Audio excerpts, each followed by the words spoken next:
Good morning. आज का class है Hindi 1, class 4, subject Hindi 1, second terminal first test. Second terminal first test का हिंदी 1 का सिलेबस है 10 पार्ट से 12 पार्ट तक, 10, 11 और 12 आपके सेकेंड टर्मिनल फर्स्ट टेस्ट का सिलेबस है। 3 पार्ट आपका सिलेबस है, 10, 11 और 12। इन 3 पाठों के शब्दार्थ आप लोग अपने कॉपी में याद करेंगे और लिखेंगे। मैं और ध्यानपूर्वक प्रत्येक पाठ को आप लोग घर में पढ़ेंगे। मैं यहाँ पर पाठ 12 के दोहे को, पाठ 12 कुंडलियां के दोहे को, कुछ दोहे को समझा दे रही हूँ। आप लोग समझेंगे और कोशिश करेंगे अपनी कॉपी में लिखने की। पहला दोहा है, बिना विचारे जो करे सो पाछे पछताए, काम बिगाड़े अपना जग में होत हसाए। इस दोहे में कवि समझा रहे हैं। प्रस्तुत पंक्ति के माध्यम से श्री गिरिधर कविराय जी कहते हैं, कोई भी कार्य करने से वह अच्छा या खराब हो सकता है, परंतु खराब होने की संभावनाएं ज्यादा होती है। बिना विचारे कोई भी कार्य करने से हमें पछताना पड़ता है, फिर बाद में हम उसको सुधार नहीं सकते हैं। इसलिए हमें उस कार्य को करने से पहले विचार कर लेना आवश्यक है। दूसरा दोहा है, दौलत पाए न कीजिए सपने में अभिमान, चंचल जल दिन चारी को ठाऊ रहत निदान। मैं फिर से दोहे को दोहराती हूँ। दौलत पाए न कीजिए सपने में अभिमान, चंचल दिन चारी को ठाऊ न रहत निदान। दोहे का अर्थ समझाती हूँ। प्रस्तुत पंक्ति के माध्यम से श्री गिरिधर कविराय जी कहते हैं, धन कभी किसी के पास स्थायी नहीं रहता है, स्थिर नहीं रहता है। जिस प्रकार जल कहीं स्थिर नहीं रहता, वह रुक नहीं सकती, वह विराम चलती रहती है, उसी प्रकार धन भी किसी के पास स्थिर नहीं है। वह आज मेरे पास है, कल तुम्हारे पास है, या कल उसके पास हो सकता है। इसीलिए हमें धन पर कभी अभिमान नहीं करना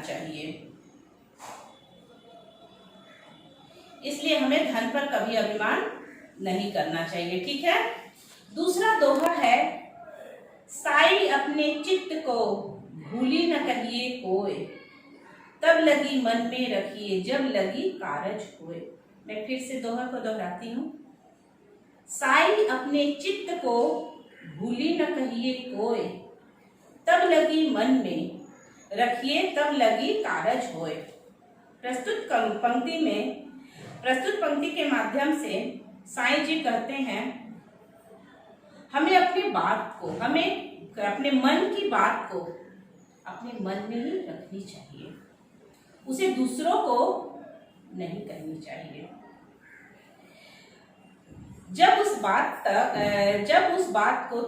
तब तक उस बात को अपने मन में रखनी चाहिए जब तक उस बात को कहने का सटीक समय ना आ जाए, या आप उस बात को कहने के पहले उस कार्य को कर लीजिए। इससे क्या होगा, हमारे कहे हुए बातों का मान ज्यादा होगा। धरो तुम लोग ही समझो, कोई भी कार्य करना है तुमको, मगर तुम कर नहीं रहे हो, उसके बारे में बहुत ज्यादा बोल रहे हो, बहुत बड़बड़ कर रहे हो, मैं ऐसा करूंगा, मैं वैसा करूंगा, किंतु वह कार्य तुम कर नहीं पाए। इससे क्या होगा, तुम्हारे दोस्तों में तुम्हारा मजाक बन जाएगा। अगर तुम उस कार्य को बिना बोले कर लो, इससे क्या होता है, तुम्हारे दोस्तों में तुम्हारा सम्मान बढ़ जाता है। इसीलिए कोई भी कार्य को पहले करो, फिर दूसरों को कहो। अगला दोहा है, शब्द सुने सब कोय, कोकिला सबे सुहावन, दो को एक रंग, काग सब भयो अपावन। मैं फिर से दोहे को दोहराती हूँ। शब्द सुने सब कोय, कोकिला सबे सुहावन, दो को एक रंग, काग सबो सब भायो अपावन। इस दोहे का अर्थ है, कौवा और कोयल का रंग, रूप, आकार, प्रकार एक प्रकार होती है, परंतु उनकी ध्वनि अंतर होती है। उनकी ध्वनियों में अंतर होती है, भिन्नता होती है। कोयल की ध्वनि सुनने में हमें मधुर लगती है। आप लोग कोयल की ध्वनि सुने हैं सभी, और कौवे की भी ध्वनि सुने हैं। कोयल की ध्वनि सुनने में हमें क्या लगती है? मधुर। कोयल की ध्वनि सुनने में हमें मधुर लगती है, किंतु कौवे की ध्वनि सुनने में हमारे कानों को चुभता है, कर्कश लगती है। इसलिए कौवे को हम लोग मान सम्मान देते हैं, और कौवे को हम लोग देखने से भगा देते हैं। कोयल को हम लोग मान सम्मान देते हैं, और कौवे को हम लोग, जब कौवा काँव काँव करता है, हम लोग उसको क्या करते हैं? भगा देते हैं। क्यों? क्योंकि कोयल की ध्वनि मीठी है और कौवे की ध्वनि कर्कश। उसी प्रकार हमें भी मीठी बोली बोलनी चाहिए। हमें भी मीठी बोली बोलनी चाहिए। इससे क्या होगा?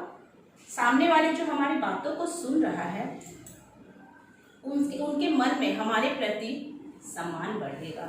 इसलिए बच्चों, हमेशा मीठी बोली में ही दूसरों से बात करनी चाहिए। ठीक है?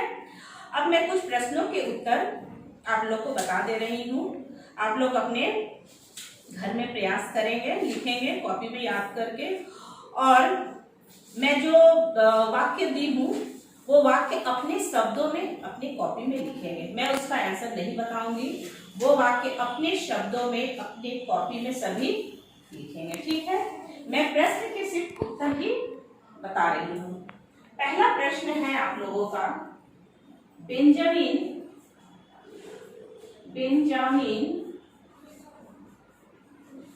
यह प्रश्न पाठ 11 का है, नहीं सॉरी पाठ 10 का है।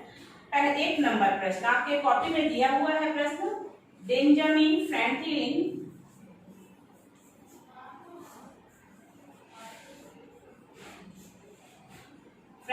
का जन्म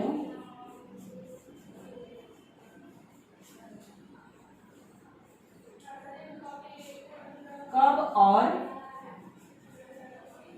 कहाँ हुआ था?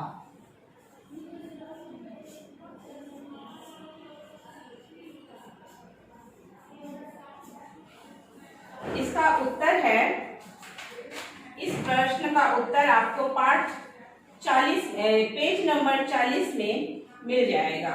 मैं उत्तर लिख दे रही हूँ।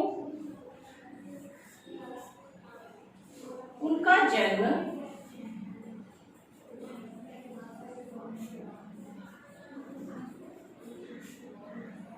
17 जनवरी सन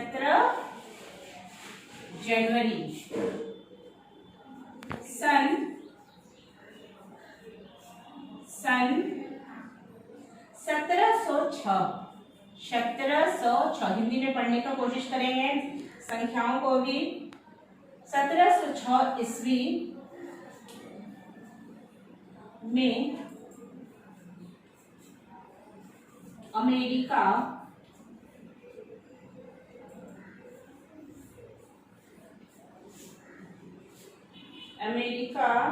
के पूर्वी तट पर, अमेरिका के पूर्वी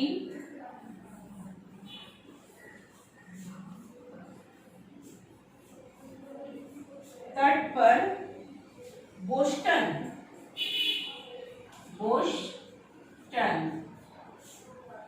नामक नगर में हुआ था। नामक नगर में हुआ था। मैं प्रश्न और उत्तर को फिर से दोहराती हूँ। बेंजामिन फ्रैंकलिन का जन्म कब और कहाँ हुआ था? इसका उत्तर है, उनका जन्म 17 जनवरी सन 1706 ईस्वी में अमेरिका के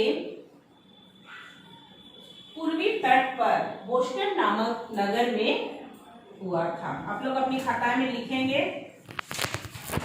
दूसरा प्रश्न है, सार्वजनिक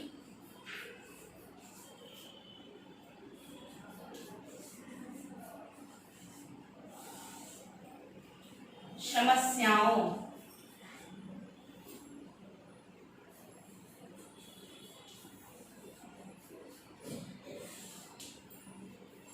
को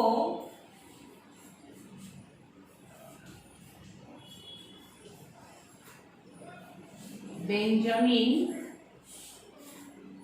ने किस प्रकार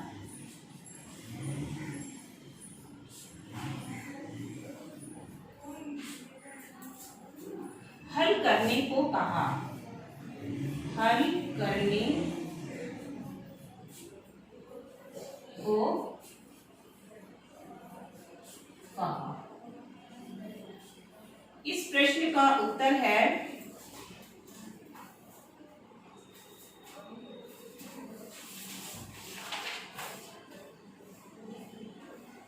पेज 41 में। इस प्रश्न का उत्तर है पेज 41 में। मैं लिख देती हूं।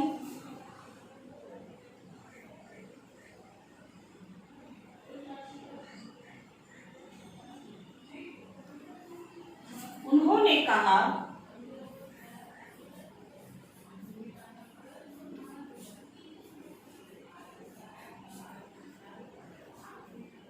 सार्वजनिक समस्याएं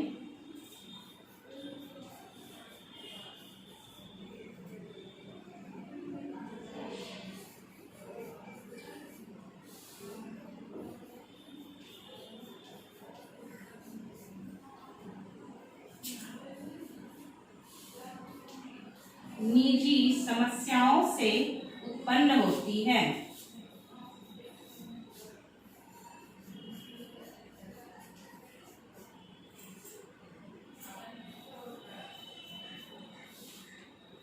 निजी समस्याओं से उत्पन्न होती है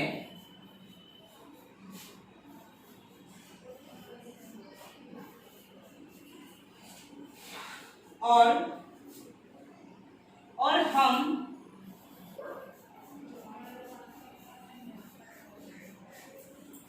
पाठ में तुम है, किंतु आप लोग हम लिखेंगे, क्योंकि उत्तर लिखते समय कुछ बदलाव हो जाते, शब्द अपने होने चाहिए। हम समाज में सुधार तब तक नहीं कर सकते और हम समाज में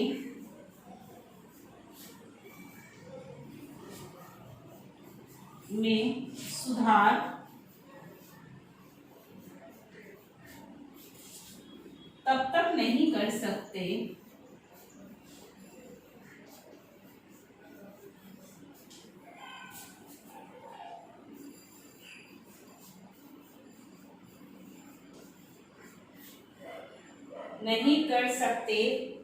जब तक स्वयं को हम सुधार न लें। जब तक स्वयं को हम सुधार न ले। मैं प्रश्न और उत्तर दोहरा देती हूँ। प्रश्न नंबर 2, सार्वजनिक समस्याओं को बेंजामिन ने किस प्रकार हल करने को कहा? इसका उत्तर है, उन्होंने कहा सार्वजनिक समस्याएं निजी समस्याओं से उत्पन्न होती है और हम समाज में सुधार तब तक नहीं कर सकते जब तक स्वयं को हम सुधार न लें। तीसरा नंबर प्रश्न है,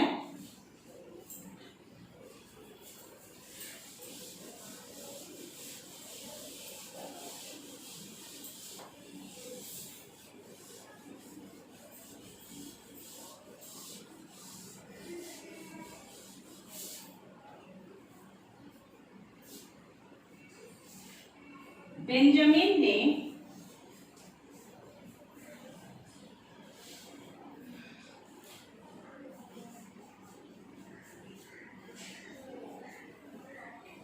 जाड़े में काले कपड़े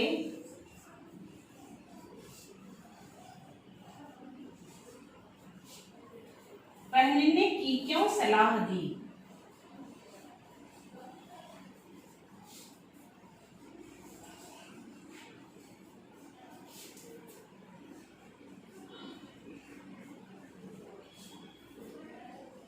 सलाह दी। इसका उत्तर आपको पेज नंबर 42 में मिल जाएगा। इसका उत्तर है जाड़े में काले कपड़े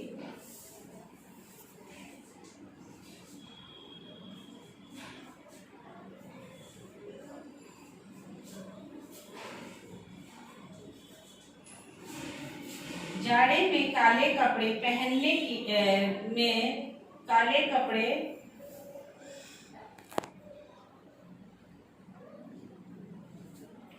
पहनने की सलाह दी क्योंकि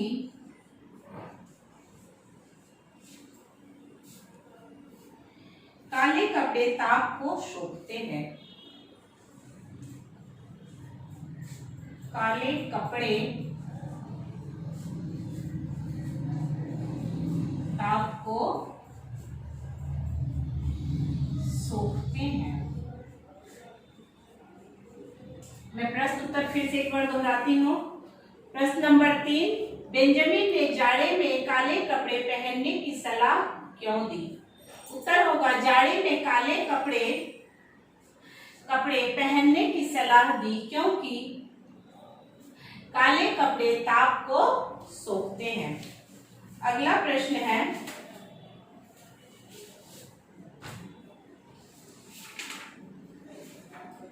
अगला प्रश्न पाठ 11 से है।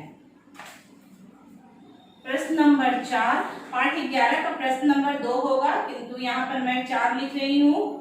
मोहम्मद साहब ने अरब वालों को क्या शिक्षा दी? मोहम्मद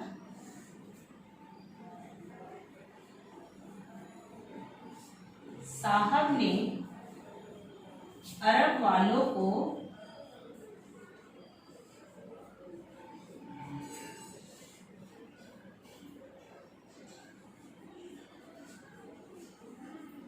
क्या शिक्षा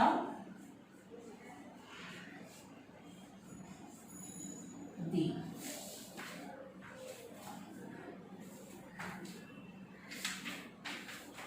इस प्रश्न का उत्तर आप लोग को पेज 45 में मिलेगा। उन्होंने लोगों को बताया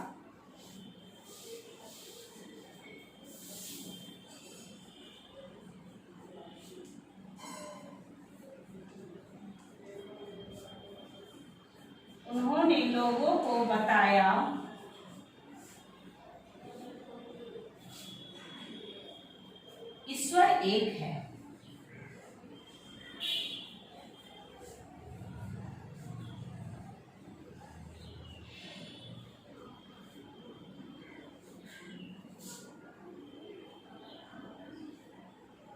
वही सबको पैदा किए हैं, वही सभी को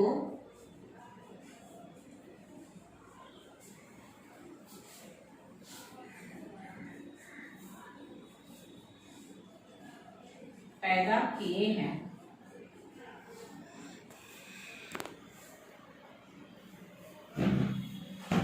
वही सबको पालते हैं।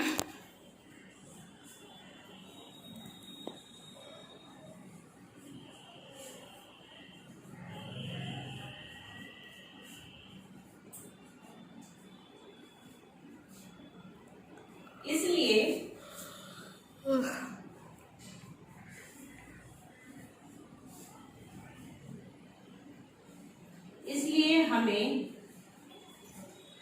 ऊंच नीच का भेदभाव नहीं करना चाहिए, का भेदभाव नहीं करना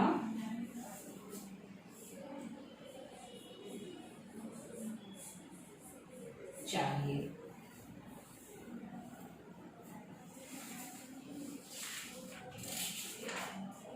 अगला प्रश्न है, हिजरत किसे कहते हैं?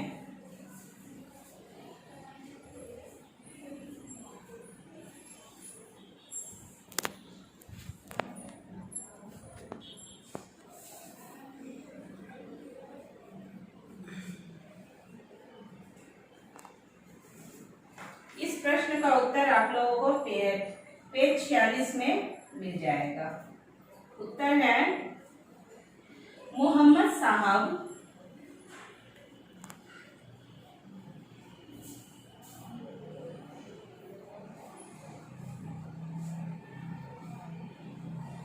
मक्का छोड़कर मदीना चले गए।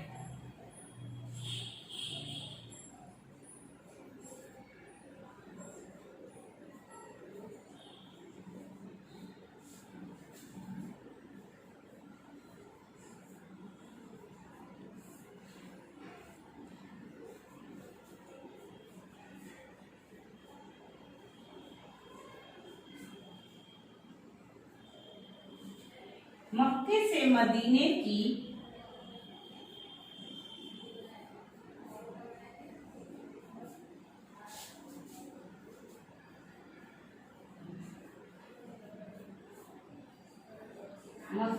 मदीने की उनकी यह यात्रा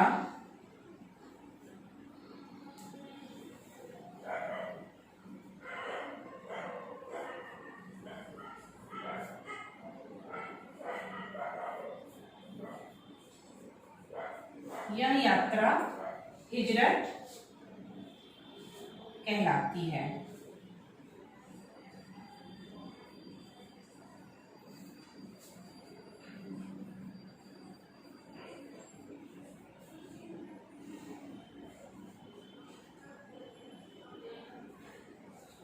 मैं फिर से एक बार दोहरा देती हूँ प्रश्न को। प्रश्न नंबर 4 है, मोहम्मद साहब ने अरब वालों को क्या शिक्षा दी? उत्तर है, उन्होंने लोगों को बताया ईश्वर एक है, वही सभी को पैदा किए हैं, वही सबको पालते हैं, इसलिए हमें ऊंच नीच का भेदभाव नहीं करना चाहिए।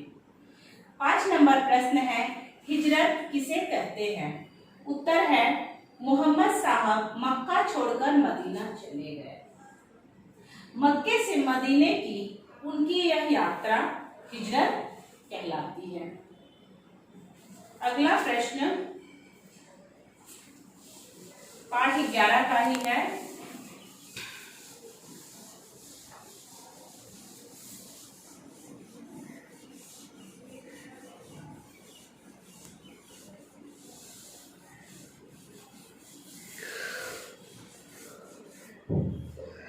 सामूहिक नमाज का क्या महत्व है? प्रश्न 6 होगा, सामूहिक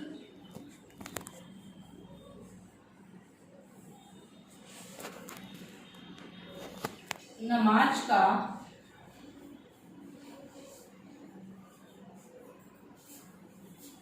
क्या महत्व है?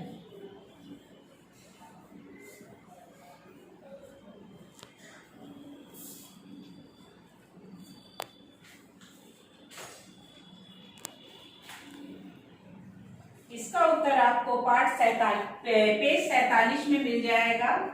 सामूहिक नमाज का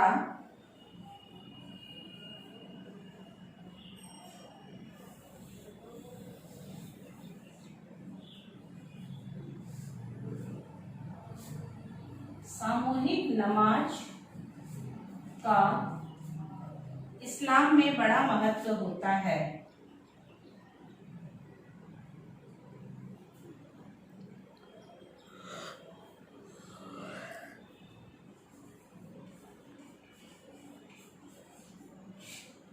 इस्लाम में बड़ा महत्व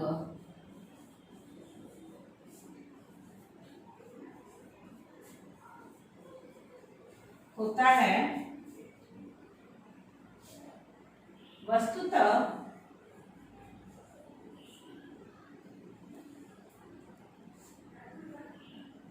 वह संघ शक्ति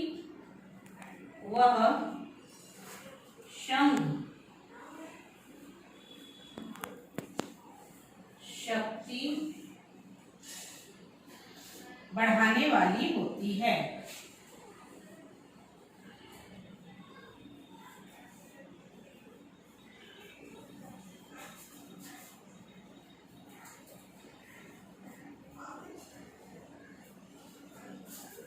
मैं दोहराती हूँ, प्रश्न 6 है सामूहिक नमाज का क्या महत्व है।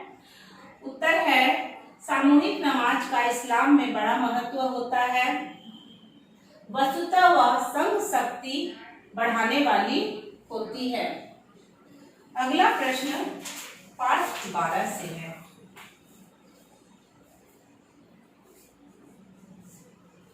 बिना विचारे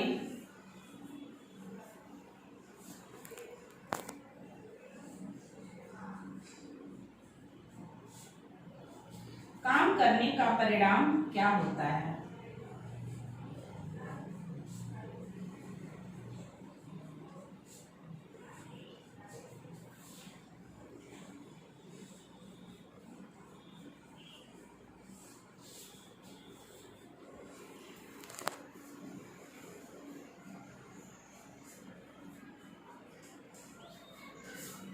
इसका उत्तर है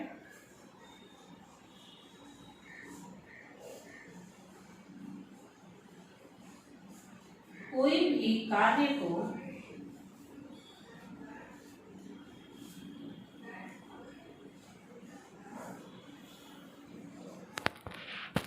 अगर हम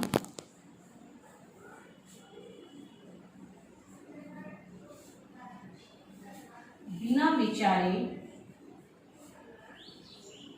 करेंगे तो उसका फल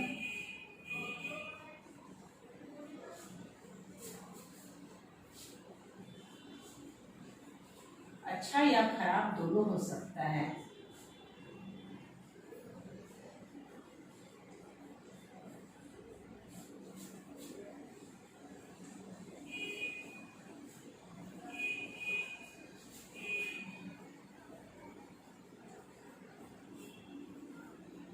और हमें बाद में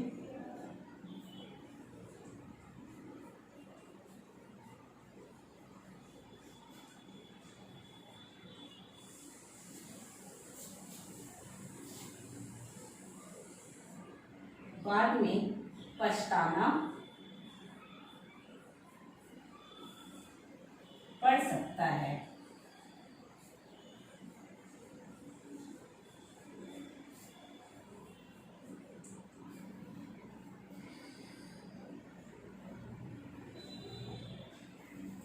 अगला प्रश्न है कौवा तथा कोयल में समानता तथा भेद का वर्णन कीजिए। कौवा तथा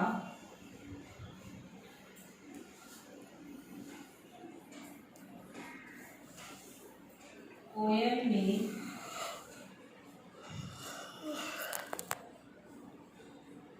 समानता तथा भेद का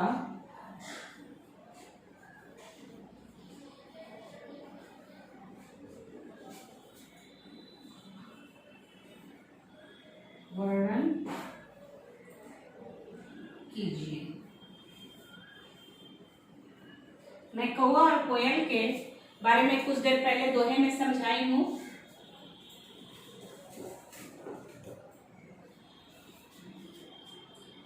इसका उत्तर है कौवा और कोयल, कौवा और कोयल का रूप रंग, आकार, प्रकार एक समान होता है।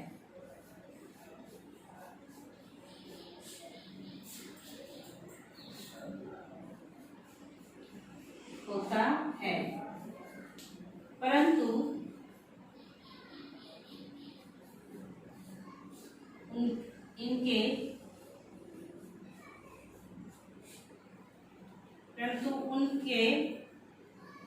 उनके लिखेंगे, उनके आवाज में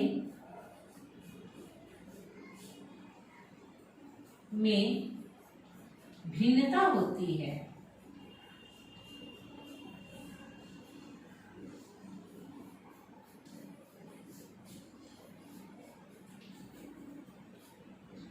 कोयल का ध्वनि मधुर,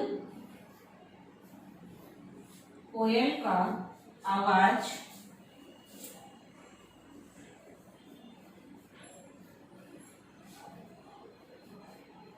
मधुर और कौवे का कर्कश होता है।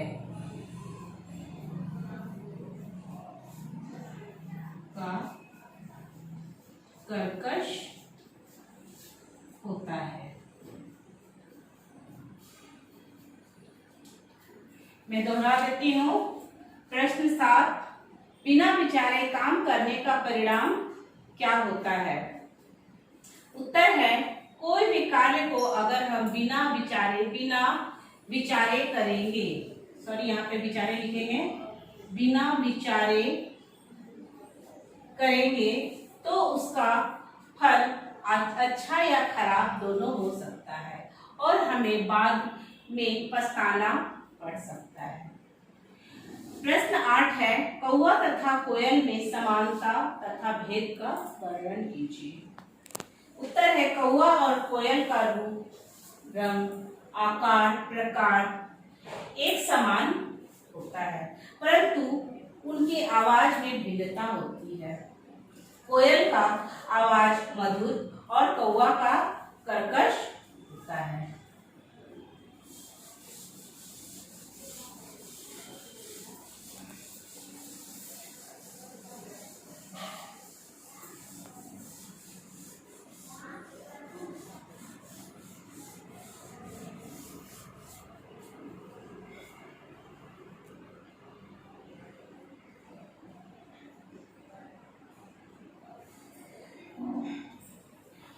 ठीक है, सभी अपने पाठों को ध्यानपूर्वक पढ़ेंगे।